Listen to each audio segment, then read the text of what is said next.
Hi guys, and welcome to yet another quick review. So this one will be about my R1250GS and just few things which I did to it after my long trip to Monte Carlo and back.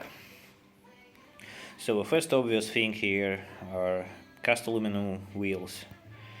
So I decided to put this in instead of spoked wheels just because they make total sense on the road. You don't really need spoked wheels on the road.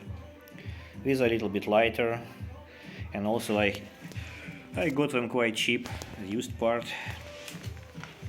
I also still have an old set, here we go, with off-road tires. So now for off-road I can use this, and for the road I can use this set.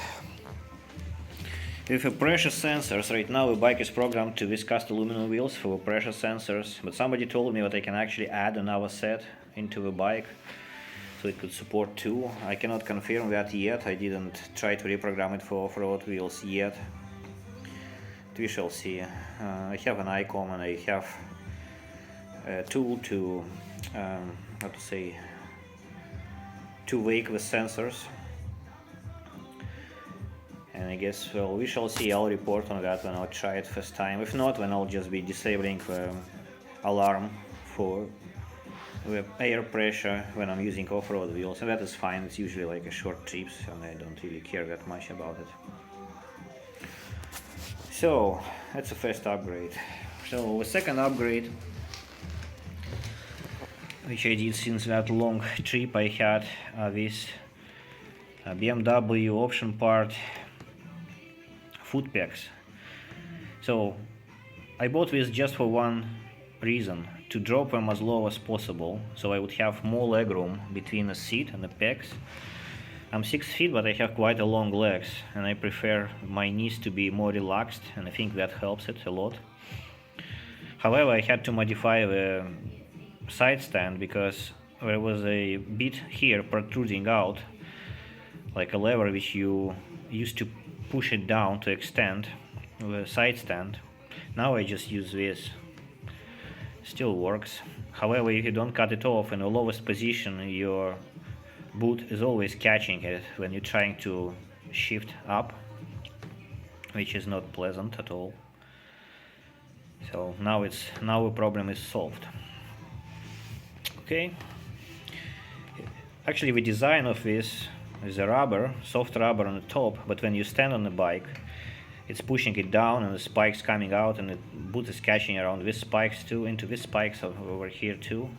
So you have some grip. However, for muddy conditions, the standard pegs on this bike, which are actually the same as on the Adventure, because this is like an HP model with a sport suspension, so it has from the factory the same foot pegs as the GS Adventure. So those are better for muddy conditions, but these are better for the road use, I think. So that's why we are in here. Also, those who watched my videos before know what I have Brembo brakes on the bike. You can see here. And I replaced Hayes just immediately when I bought the bike. I replaced them with the Brembos. These are all used parts as well from the local scrap yard. And they were gold, so I bought them immediately when I saw them. It was just a good coincidence. So what I did to them as well, I added another venting. You can see it right here. So 2 venting points now I have on the calipers, and I upgraded just one of them. The other one just still have it like a plug in there, but I'm gonna do it to the second caliper too as soon as I get that part for it. That allows to get rid of air from both sides of the caliper, which helps when you're pumping the brakes. And also, to pump them right, first time after replacement, you need to have a tool like this, 2 tools like this. So one set is 2. I bought 2 sets thinking that there's just one in it, but it's actually 2. So I have some spares now, unfortunately. But this tool allows you to push the pistons in the brake caliper all the way in, and that gets rid of the air trapped in the channels within the actual caliper. So I think if you're replacing the brake calipers yourself, this is a mandatory tool to have. Alright, and then ICOM to pump the ABS as well, because you need to activate the pumping of ABS through the ICOM. Right, so that's a bike. Alright, so another thing I did, so before trip to Monte Carlo, I swapped the rear it's a differential, it's final drive. I swapped the final drive into the RT final drive to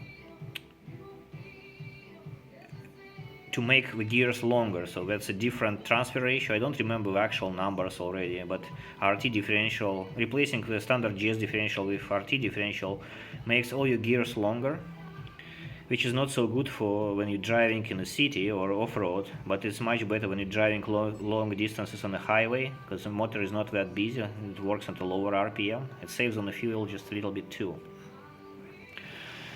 So now I put it back, so this is again my standard GS final drive. I put it back because now I'm driving in the city mostly, and maybe gonna do some off-roading as well. And if I go to another long trip somewhere into Alps, I'm gonna put it back the RT final drive into it. It doesn't take that much, just a few hours and you're done. Okay, so that's the update, that's the information. Hopefully that is helpful to you somehow. What else I can say about the bike? So far no problems, everything works. Had no issues whatsoever. Yeah, the only issue I had on that trip to Monte Carlo, that this bracket got loose because of this, like you see those 4 bolts, they got a little bit loose, so I had to tighten it. That's it. The only issue I had so far. So I guess the bike works really well. Highly recommended, I think. I don't see why you wouldn't buy anything like this. I don't think that there is anything better on the market. And here, like as a finale, maybe some thoughts about adventure bikes. Again, things I learned and I discovered. So to me, right now, thinking about the adventure bike, I would not buy myself an adventure bike with a chain drive, because it's just too much. Like, you need to maintain it, and if you're driving, let's say 1,000 kilometers a day or 1,300, as I did like 2 times during my trip to Monte Carlo, you need to oil the chain, well, at least 3 times through that interval. And you probably need, through 5,000 kilometers for the whole trip, you probably need to, readjust your chain as well, at least twice. And especially if you're riding at the high speeds, as I did on the German autobahns, like 200 kilometers an hour and up from that, the chain would be quite stressed, so it will stretch and sprocket will wear, so you need to readjust your chain. And that means what you need to have some tools with you again, so that means carrying additional equipment with you, which otherwise with a final drive you don't really need to. And the maintenance interval here is at 10,000 kilometers. Yeah, so that's quite a long trip. So you can survive with not changing this like real final drive oil through the whole trip. You just change it before and then after, and you're done. That's it. So if you're buying some Honda Africa Twin or whatever else with a chain drive, keep that in mind. But if you really want to travel long distances, when you need to maintain the chain, and here you don't, so it's definitely an advantage of a GS type of arrangement. However, this final drive, it needs some modification as well to work perfectly well, not to rust. And I also had it in one of my previous videos, but here it is again. You can see this bolt over here. That's it. So this is a hole through this aluminum part, completely through. And if I unscrew that bolt, I can let whatever water assembling here out. And it does assemble on all the bikes, on all GSs, starting from 2013, more or less. It gets through somewhere here, through this rubber, when it mounts into a final drive, and when it sits here, assembling and causing your shaft drive to rust, and also the slipper joints to rust as well. And that will destroy your bike in a year or so, if you never actually clean that area, or have this drain hole, as I have, which is much easier solution. So changing the final drive last time, obviously I inspected the whole thing and relubed it where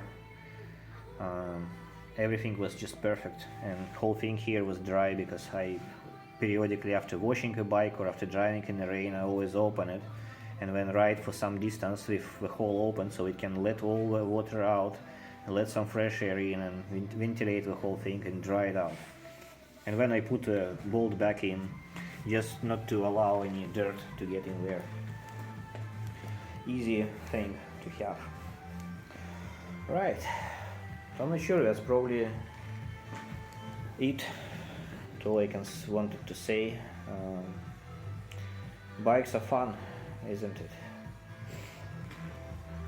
And this is probably the best overall tool, motorcycle tool, as a tool you can buy at the moment. I don't think there is anything better on the market. Not just because I own it. I had many different bikes before, including KTM 1290 Super Adventure. Definitely this is much better and more comfortable bike and more reliable bike than the KTM. Much easier to live with, and with a new engine 1250 it actually, yeah, very nice, very nice. It adds that something which like a standard GS was a little bit missing. Not like it was terrible, it was okay, but this is just a little bit more fun to drive. Yeah, and I added a tank back as well. I forgot about this completely. The only purpose of this thing, if you're driving through Italy or some other places where we have paid roads and you need to pay with your credit card or whatever, you can put your wallet right in here. That's the only purpose of this. You can put your wallet, you can quickly get your card out, pay, and go. So otherwise you need to reach into your pocket and it takes a long time when you're sitting on a bike, so on and so forth. Not too comfortable. And with this, much more comfortable and quicker. And I don't recommend a specific brand. This is actually not the best choice at all, and I had to modify it again because this handle was here in the front and it was catching to my phone when it was installed here. I had to relocate it, and I think it's not a waterproof, so it has some waterproof cover, I think, and here, yeah, it does, like here. But it's not waterproof itself, so this is not the best design at all. I wouldn't say I would recommend it. Just something, but I guess for the purpose it would do. Right. Yeah, but also one more thing I think I can recommend is this is what I added.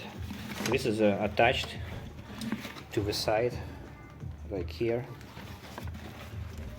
And this is required if you want to put like a bottle of a Coca-Cola or something, or a bottle of water, a few bottles of water, or your lock for the bike, for front wheel, into the rear, into the top pannier. Otherwise it will be bouncing all around and it will destroy the pannier. But in here it sits quite well and tight and nothing is happening. Because driving off-road, my nephew, he actually broke the whole bottle of water, which was just sitting in the top pannier because of like all the vibrations and jumps and the things like that. And it was full of, the top pannier was full of water, and with this it's all fine. Okay, I guess that's definitely it now. So highly recommended, guys. Have a nice whatever time of the day you have and bye.